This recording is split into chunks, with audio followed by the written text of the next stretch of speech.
Pertama kali saya dapat uang tahun 98 ya, ketika krisis ekonomi di Indonesia. Saya nggak pernah pikir saya bisa jadi seperti ini ya. Itu karena apa yang tidak pernah kita pikirkan itu yang Tuhan yang berikan. Langsung saya tahu, oh penjualannya kecil, valuasinya mahal. Nggak dilihat itu buat orang lain aja. Saya hanya beli perusahaan yang untungnya besar dan valuasinya wajar atau under value lebih bagus. Puji Tuhan, Shalom Bapak Ibu dan Saudara semuanya. Senang bisa berjumpa dengan Saudara di NDC Podcast pada hari ini. Dan hari ini Saudara, ini luar biasa nih. Kita akan membahas sesuatu atau topik yang mungkin gak bisa atau jarang dibahas di gereja. Tapi sangat penting, yaitu berbicara mengenai uang, investasi, saham dan juga iman. Kalau dirangkum semua itu sukses finansial tanpa kehilangan integritas rohani. Nah, hari ini kita kedatangan seseorang yang sangat spesial, dijuluki sebagai Warren Buffett Indonesia. Langsung saja kita sambut bersama-sama Bapak Lo Keng Hong. Aduh, shalom Pak. Shalom. Gimana kabarnya Pak? Baik, luar biasa. Saya mau ucapkan terima kasih pertama-tama atas kehadiran Bapak. Dan saya berharap ini kita ngobrol ini dapat menjadi berkat bagi yang menyaksikan Pak. Amin. Ya, by the way Pak, boleh tanya nggak mengenai keluarga dulu mungkin sebelum kita masuk dalam pertanyaan. Pak Lo menikah punya dikaruniai berapa anak Pak? 2 putra. 2 putra? 2 putra, iya. Nah ini satu di sini ya datang ya? Iya. Satunya lagi? Kakaknya. Oh ini kakak atau? Ini adik. Ini adik? Adik ya. Oke. Pak Lo Keng Hong kalau boleh tahu sekarang udah umur berapa Pak? Masih muda saya, baru umur 66. Oish. 66 tahun? 66 iya, masih muda. Ini serius? Serius. Oh kelihatan di bawah sih Pak, Gitu kelihatan ya? gak kayak 66 Gitu sih. ya. Luar biasa nih. Nah kita mau tanya juga nih, kok bisa sih Pak ambil apa ya, menjadikan ini sebagai sebuah, apa tuh namanya, ya bidang mata pencarian dari muda. Emang ambil mata kuliahnya apa Pak? Saya lulusan dari Fakultas Sastra, jadi saya seorang sastrawan. Wah, terus kok bisa jadi saham itu? Gimana ceritanya? Otodidak, belajar sendiri. Oh jadi nggak pernah ini Pak ya? Belajar. Nggak ada kursusnya kan. Iya. Paling saya belajar secara tidak langsung melalui Warren Buffett. Oh, oke. Dari buku-bukunya hampir banyak yang saya baca berulang-ulang ya. Kenapa bisa sampai dinobatkan atau dipanggil sebagai Warren Buffett Indonesia Pak? Saya juga nggak tahu kenapa ya, karena saya nggak berani menyebutkan diri saya seperti itu, tapi orang lain yang menyebut ya, karena saya masih terlampau kecil ya. Memang profesinya sama-sama seorang investor saham di bursa saham, dan strategi investasi saya juga banyak saya meniru dari beliau. Jadi saya nggak pernah belajar sama orang lain, hanya khusus kepada beliau saja. Buku-buku beliau saya baca. Jadi ilmunya hampir sama. Dari bukunya beliau ya? Dari bukunya beliau. Itu mulai main saham dari umur berapa Pak? Belum lama, dari umur 30. Dari umur 30, sekarang 66. 36 tahun yang lalu. Berarti 89, iya 89 saya Itu pertama Bapak kali mulai. beli saham ya.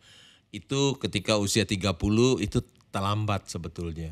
Oh, iya. Karena Warren Buffett pertama kali beli saham ketika usianya 11 tahun. Jadi kalau saya 30 baru tahu saham itu udah telat. Oh. Karena saya kan sastrawan, lulusan Fakultas Sastra saya. Ya. Saya lumayan interested Pak, karena kok bisa dari sastrawan tiba-tiba main saham? Apa yang men-trigger itu Pak? Sebetulnya ada Pakto tahun 88. Jadi asing diizinkan untuk membeli saham di Bursa Efek Jakarta. Dulu namanya Bursa Efek Jakarta, bukan Bursa Efek Indonesia. Jadi ketika asing boleh membeli saham kan ada inflow, uang-uang asing masuk ke Indonesia dan saham-saham pada naik. Oke. Dulu waktu itu saya masih menjadi seorang pegawai tata usaha, klerek di bank. Klerek. Karena saya masuk kerja di bank itu dengan ijazah SMA. bukan sarjana. Jadi karena orang tua saya kan nggak punya, jadi saya hanya bisa sampai SMA, kemudian saya kerja jadi klerek pegawai tata usaha dan 11 tahun tetap jadi klerek ya. Oke. Saya lihat waktu itu saham-saham pada naik. Ada saham yang IPO 7.000, nggak lama jadi 35.000, ada naik 400% gitu ya sekejap. Sedangkan saya di bank, taruh uang di bank saya pada waktu itu 12% setahun. Lebih tinggi dari sekarang paling tinggal 6% ya, dulu lebih tinggi ya. Jadi saya tertarik, kemudian saya mulai membeli saham, beli IPO, ketika listing saya jual dan listing turun saya jual dan saya mengalami kerugian terus ya. Mengalami kerugian itu awal-awal? Iya, awal rugi terus. Tahun kedua saya beli saham IPO Astra Grafia, beli IPO begitu listing turun saya jual rugi lagi turun. Kemudian tahun 90, 91, 92 itu ada tight money policy, uang ketat dari almarhum Menteri Keuangan JB Sumarin. Kan kalau suku bunga naik sahamnya hancur ya, begitu juga hancur.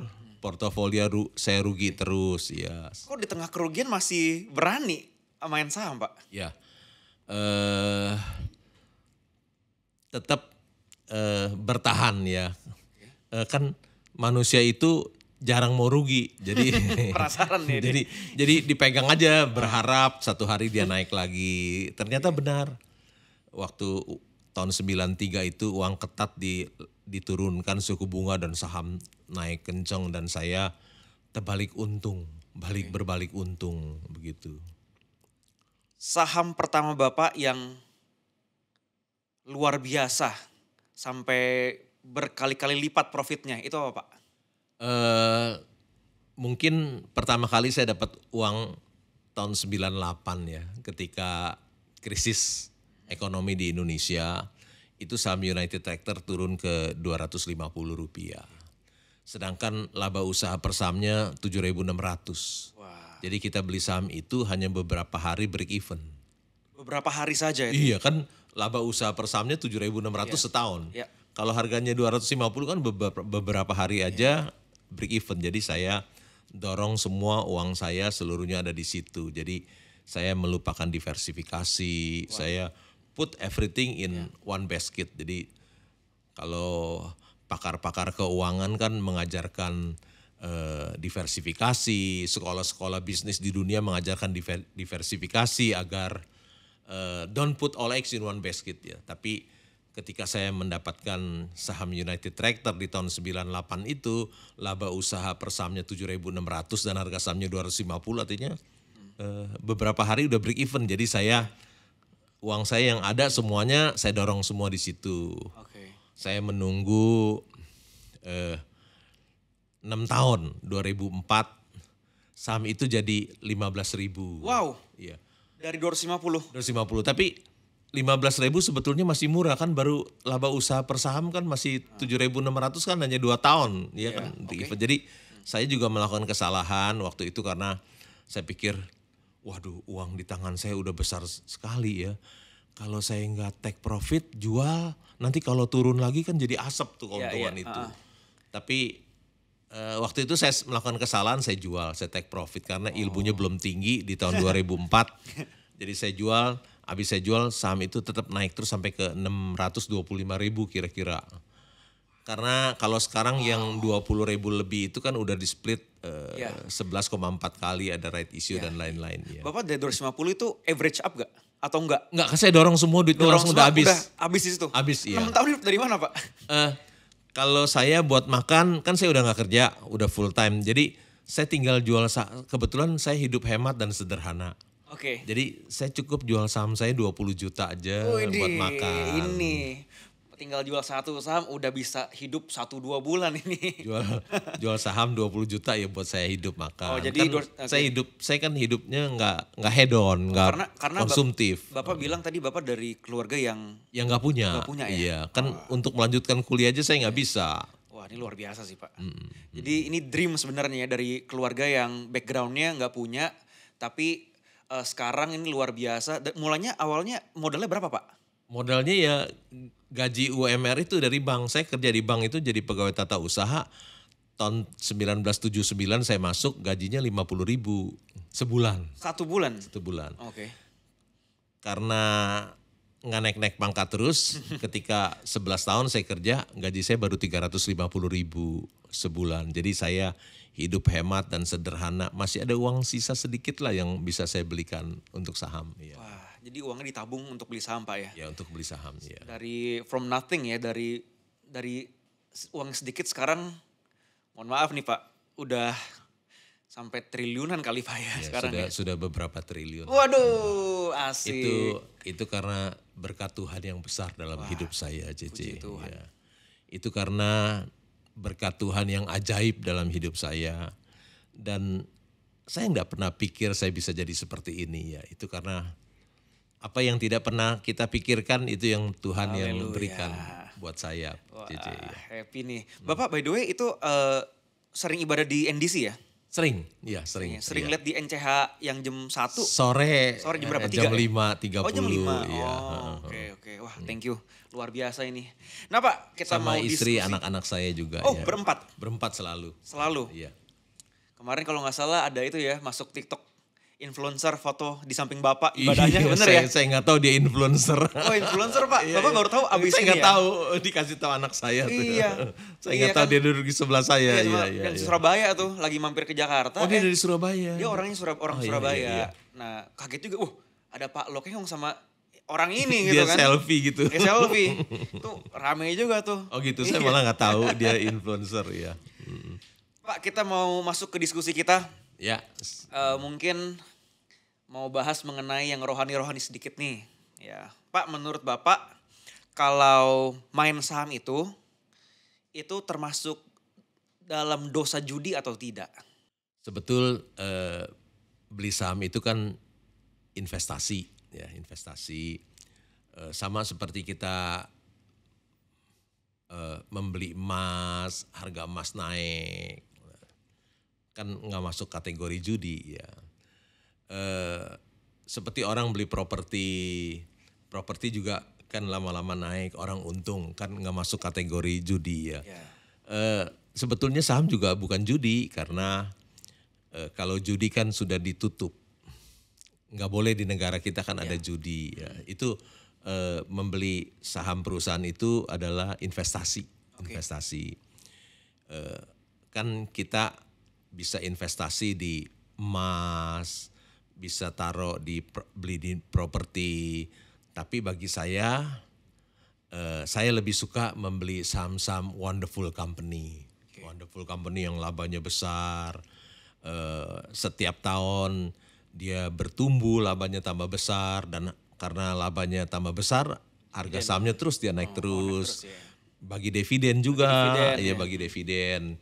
Sekarang dividen perusahaan-perusahaan publik itu ada yang dividen yieldnya bisa 10%. Lebih tinggi, bisa 2 kali lipat dari kalau kita taruh di bank.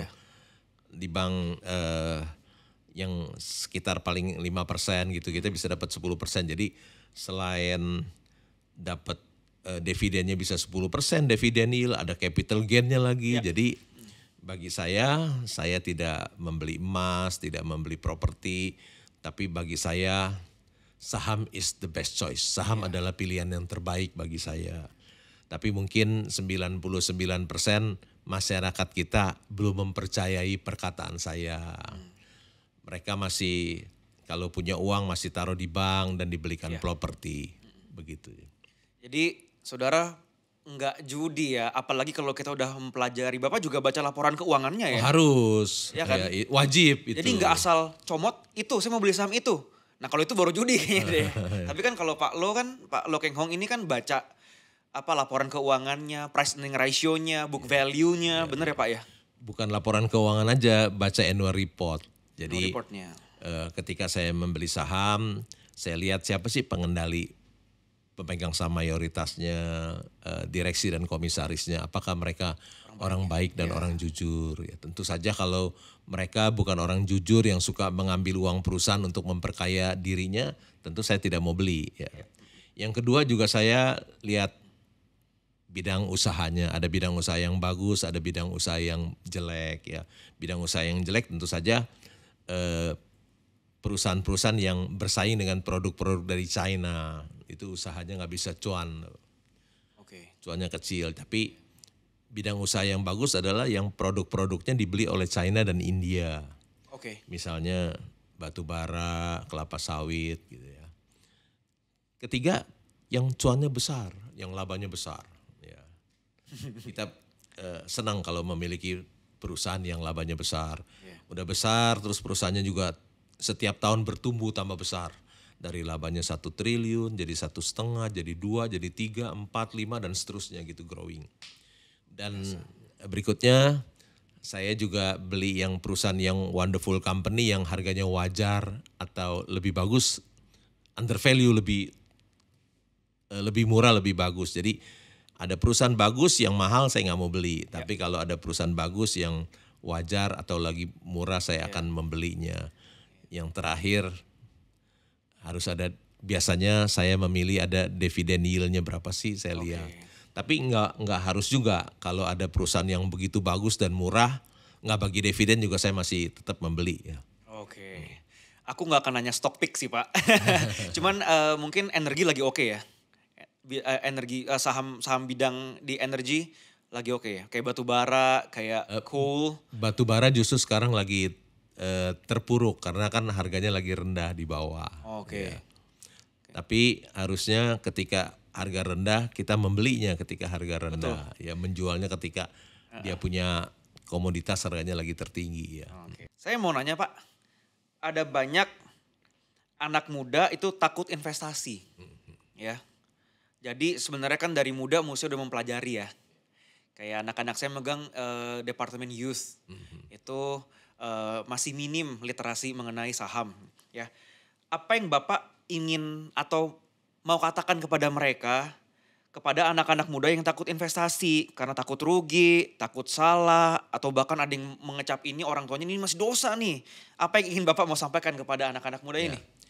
Anak-anak muda takut ya lumrah karena banyak orang tidak tahu tentang saham. Jadi tentu saja karena tidak tahu jadi takut ya. Supaya tahu ya harus kita membaca tentang satu perusahaan, baca annual reportnya semuanya, misalnya berapa sih nilai pasar perusahaan ini, berapa sih nilai wajar dari perusahaan ini kan kalau kita tahu misalnya ya, seperti saya baru saja membeli perkebunan kelapa sawit. Ya. Itu ada 288.000 hektar. Ya. 1 hektar itu $10.000. Jadi 288.000 hektar itu 2,88 miliar dolar. Kalau dirupiahkan mungkin 47 triliun, sedangkan di pasar cuma 7T. Jadi ada selisih. Harga pasarnya 7T, nilai perusahaannya 47T. Jadi kalau saya beli 7 dapatnya barang 47T kan saya nggak takut. Iya. Tapi Bapak dapat informasi ini dari mana? Karena kalau ini segampang ini kan semua orang juga pengen ikutan. Gampang, baca aja dari annual reportnya kan ada. Annual reportnya itu di? Annual report itu di website perusahaannya juga ada. Kita harus yang rajin untuk cari tahu berarti. Berarti kita misalnya lihat perusahaan perkebunan kelapa sawit, kita harus buka websitenya. Di website itu ada annual report 2024, kita lihat bidang usahanya apa sih. Oh dia punya perkebunan kelapa sawit seluas 288.000 hektar. Itu besar loh, sebesar 288.000 hektar itu sebesar 4 kali negara Singapura. Ya. Jadi kalau kita tahu tentu kita tidak takut karena saya membeli barang yang nilainya 47 triliun hanya harga 7 triliun kan terdiskon banyak. Jadi nggak takut. Orang yang takut itu karena dia tidak tahu. Tidak tahu jadi disuruh beli tentu saja takut ya. Jadi untuk yang muda-muda nih daya analisisnya harus bagus, mau baca juga ya. Kalau nggak salah Pak Loh Keng Hoong itu masih baca koran ya? Masih baca koran di tengah digital world. Masih baca koran Pak? Masih. Saya masih barusan bayar langganan 4 koran masih bayar 995.000. Masih ada Pak ya? Masih. Langganan koran masih ada? Masih. Masih ada? Ko Heri masih ada ya? Masih bayar tadi. Nggak tahu. Anak Pak Lo Keng Hong baca, jangan-jangan baca koran juga lagi? Oh enggak. Saya karena saya udah baca koran kan 30 tahun lebih. Kalau saya berhenti rasanya ada yang hilang. Jadi saya terusin aja deh, saya baca. Jadi selain baca berita-berita perusahaan publik secara paper, tapi juga dari HP juga ada. Misalnya kalau di Google saya klik, biasa saya baca tentang perusahaan publik. Kalau saya klik keluarnya juga perusahaan publik semua, seperti itu. Jadi setiap hari saya menjadi seorang investor saham itu membaca tentang perusahaan publik dan laporan keuangannya itu yang wajib. Itu kunci keberhasilannya. Jadi dia tahu ya. Karena full time ya Bapak di sini ya. Full time. Jadi full time-nya harus baca koran, baca laporan keuangan, baca nonton atau berita, website, semua harus Bapak baca. Semua harus tentang perusahaan publik ada. Baca terutama perusahaan-perusahaaan yang bagus. Dan kalau perusahaan-perusahaan sampah ya saya nggak usah baca, buang-buang waktu saya. Saya udah tahu ini sampah semua ya. Oke. Saya mau nanya steps untuk tahunya, cuman kayaknya di part kedua aja deh. Jadi penasaran juga soalnya. Tapi Bapak langsung tahu ya mana saham gorengan, mana saham yang bagus tuh kelihatan dari laporannya Pak ya? Tahu. Langsung bisa identifikasi Pak ya? Iya, tahu pasti. Iya. Ada parameter-parameter tertentu yang Bapak lakukan biasanya yang gorengan itu perusahaan jelek yang valuasinya mahal.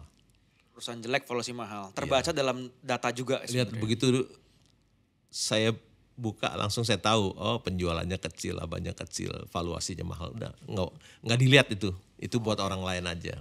Saya hanya beli perusahaan yang untungnya besar dan valuasinya wajar atau under value lebih bagus. Nah, ini ini udah pasti bukan judi saudara ya, karena baca analisa, manajemen resiko juga dihitung sama beliau, ini luar biasa. Nah Pak Lo Keng Hong mau nanya, dunia saham ini kan sering dianggap keras, spekulatif, bahkan ada beberapa manipulatif. Ya, bener gak pemikiran seperti itu? Dan bagaimana Bapak mempertahankan integritas sebagai orang Kristen dalam menjalani ini full time sebagai yang saham? Manipulatif kan saya nggak mau lakukan, itu biar orang lain aja yang manipulatif, saya enggak. Yang spekulatif juga saya juga tidak lakukan. Karena saya betul-betul membeli perusahaan bagus yang harganya murah. Jadi betul-betul barang-barang yang under value atau yang biasa saya sebut saya beli Mercy harga bajai. Oh iya. Saya sering dengar tuh. Iya, beli Mercy harga bajai ya.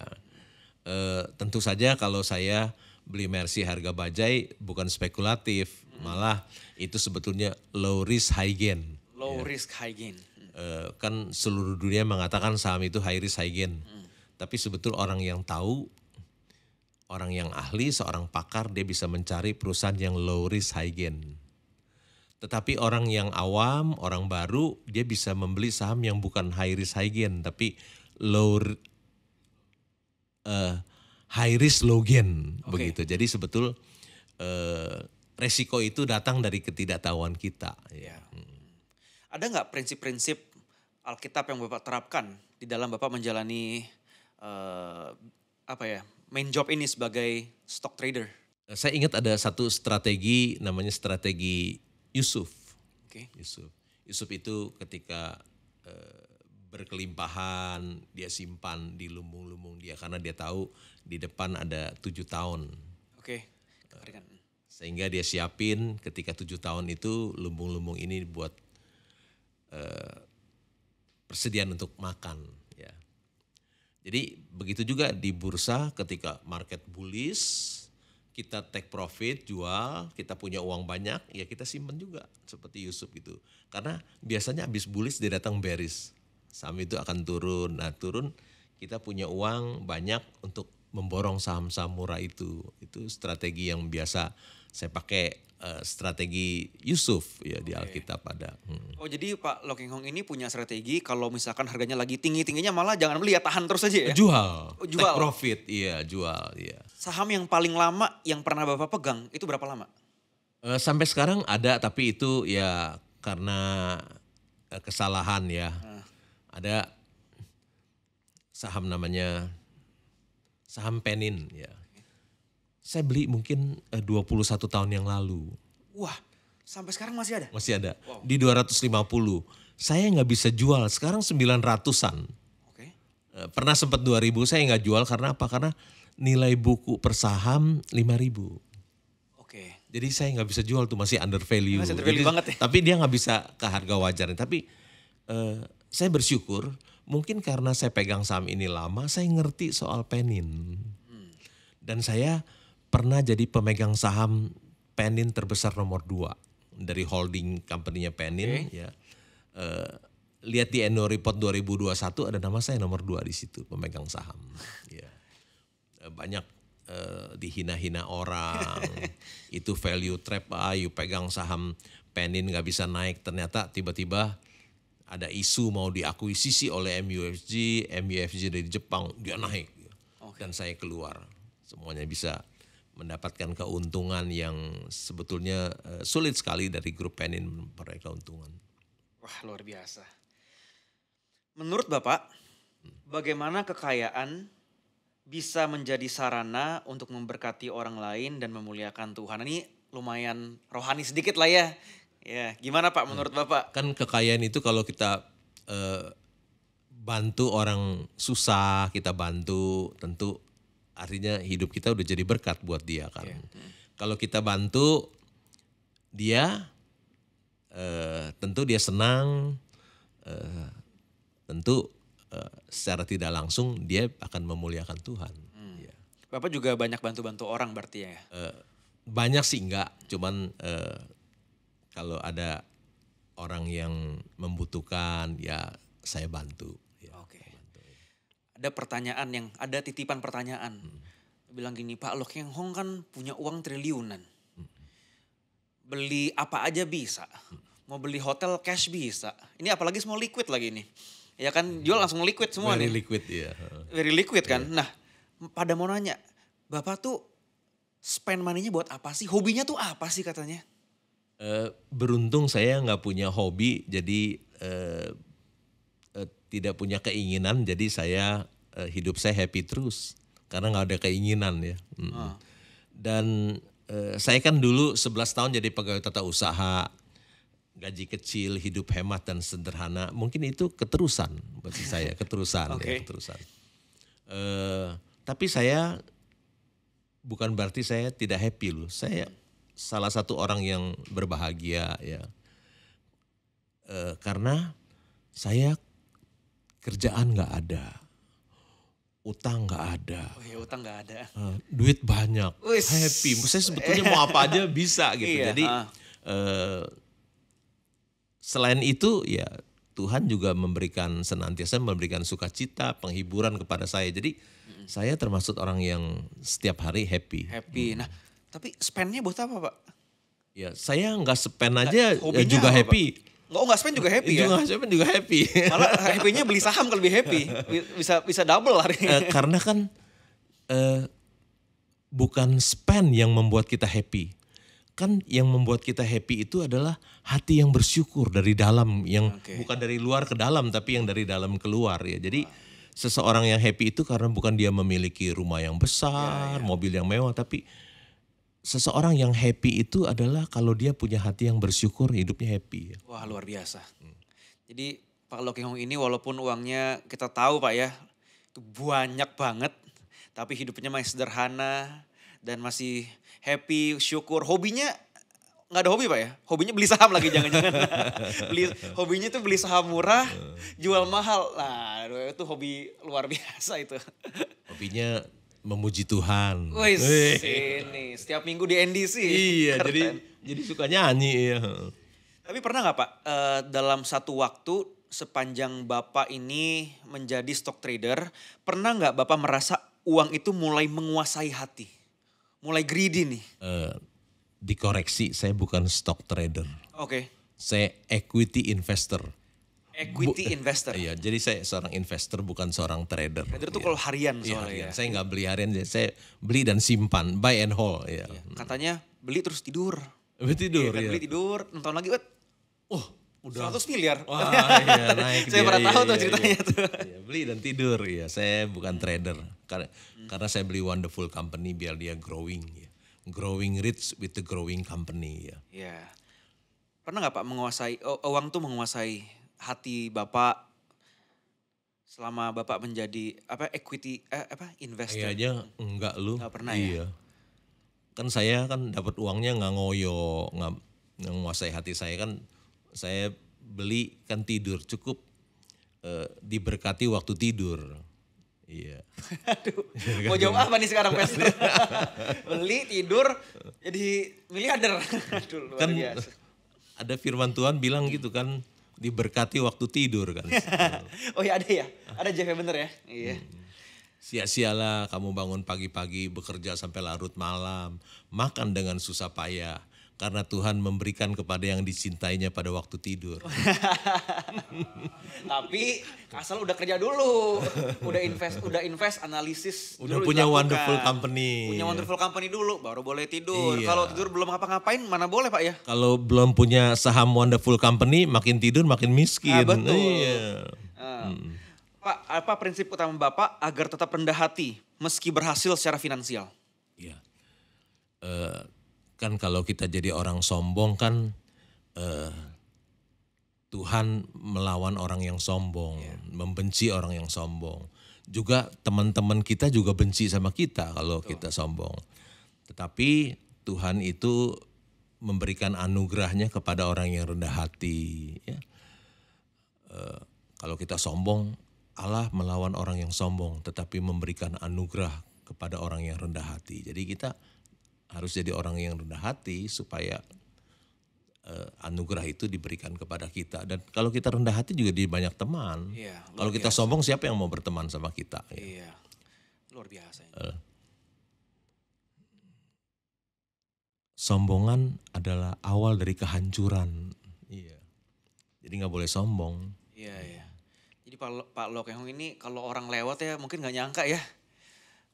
Uangnya itu banyak banget. Zaman sekarang kan orang kan uangnya sedikit aja pamer, sombong. Kan banyak kan bukan langsung dapat kan itu hasil kerja 36 tahun iya dikumpulin nggak dipakai lagi duitnya jadi banyak. Ini luar biasa nih, nggak ada yang nyangka deh. Saudara yang lewatin Pak Lokehong atau duduk di sebelahnya pas lagi ibadah di NDC, nggak akan nyangka ini nih. Sederhana sekali ini, luar biasa. Pakai jam tangan Seiko nih. Udah 20 tahun dipakai karena nggak rusak-rusak jadi nggak diganti. Oh gitu ya? Itu udah berkarat sampai ada keringetan ini hitam-hitam kena keringet berkarat iya. Luar biasa ini Pak. Mau dibuang sayang jadi pakai terus ya.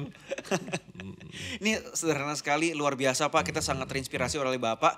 By the way, Bapak ini main saham aja atau ada kripto juga? Oh enggak. Saya hanya membeli saham saja karena bagi saya saham is the best choice. Saya tidak membeli kripto karena kalau saya beli saham kan ada saham bank, ada banknya yang menghasilkan keuntungan besar. Kalau saya beli tambang batu bara kan ada batu baranya. Kalau saya beli kebun sawit kan ada kebun sawitnya yang besar.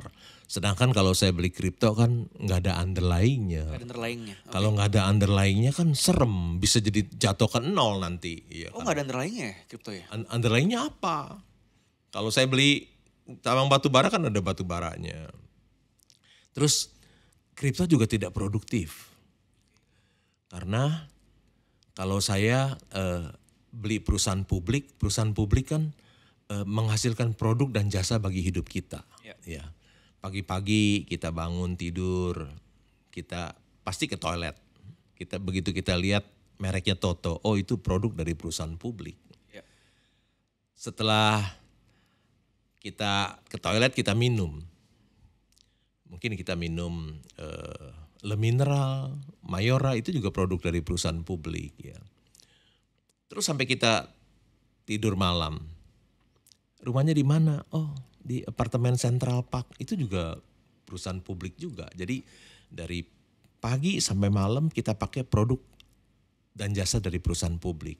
Yang kedua, perusahaan publik itu banyak menciptakan lapangan pekerjaan. Okay. Ya, kalau Astra karyawannya ada 300.000, belum dealernya, suppliernya, wah banyak menciptakan lapangan pekerjaan. Lapangan pekerjaan itu sangat penting. Ya. Makin banyak lapangan pekerjaan tercipta, makin sejahtera bangsa dan negara kita. Wow. Terus perusahaan publik juga adalah pembayar pajak yang besar. Ya, jadi kalau kita beli kripto tentu tidak produktif. Berikutnya saya orang gaptek. Oke. Orang gaptek ya, karena waktu saya dulu sekolah kan belum ada komputer, ya gaptek, dan udah gitu saya nggak mau belajar lagi, jadi betul-betul gaptek. Apakah saya gaptek berani beli kripto, uangnya di dunia maya, uang triliunan gini, terus banyak hacker-hacker yang nanti berusaha ngambil uang saya gimana? Tentu saya nggak berani beli kripto. Berikutnya, kripto juga dipakai buat pencucian orang-orang jahat ya. Pencucian uang misalnya gini. Saya dengar ada satu lembaga keuangan duitnya dibobol sama hacker. Dibobol, dia transfer ke bank. Dari bank langsung dia beliin kripto, hilang jejak itu, kehilangan jejak. Jadi dipakai untuk alat kejahatan. Jadi saya tidak akan membeli cryptocurrency karena bagi saya saham is the best choice, adalah pilihan yang terbaik. Gak pernah tergoda? Gak pernah. Dikit aja. Gak mau. Apalagi disenggol-senggol sama itu kan. Nggak mungkin. Disenggol-senggol sama yang kripto. Iya, nggak mungkin saya mau beli. Ya. Nggak mungkin ya. Tapi kalau saham, saya berani masuk uang triliunan di situ. Ya. Dan saham yang saya masukkan di triliunan itu ada di website perusahaan publik. Orang yang ngaku diri hebat segala macam, coba tunjukkan di website mana namamu ada di perusahaan publik. Iya. Kebanyakan omong doang. Keren, karena aku nonton di TikTok banyak yang nyenggol, yang muda-muda khususnya. Masa udah berpuluh-puluh tahun begini katanya gitu kan. Tapi penjelasannya juga luar biasa barusan ya Pak ya. Orang yang merendahkan saya di dunia maya, kalau saya balas, Tuhan diam. Kalau saya diam, Tuhan yang bertindak. Tunggu dan tunggu. Oke, sungguh luar biasa saudara. Bagaimana Tuhan bisa bekerja di dunia bahkan yang anggap orang itu berbahaya, dunia saham ini banyak orang anggapan bahaya Pak. Cuman kan belajar dari kehidupan Pak Keng Hong, dia mempelajari analisis book value dan lain sebagainya, price earning ratio-nya juga hingga sampai saat ini dipakai Tuhan dengan luar biasa. Puji Tuhan saudara, jangan kehilangan momen bagus bersama Mr. Lo Keng Hong atau Bapak Lo Keng Hong. Saudara bisa share, like, komen podcast ini. Dan juga saudara bisa chat di kolom komentar apa yang saudara ingin kita bahas di NDC Podcast. Tuhan Yesus memberkati saudara semua.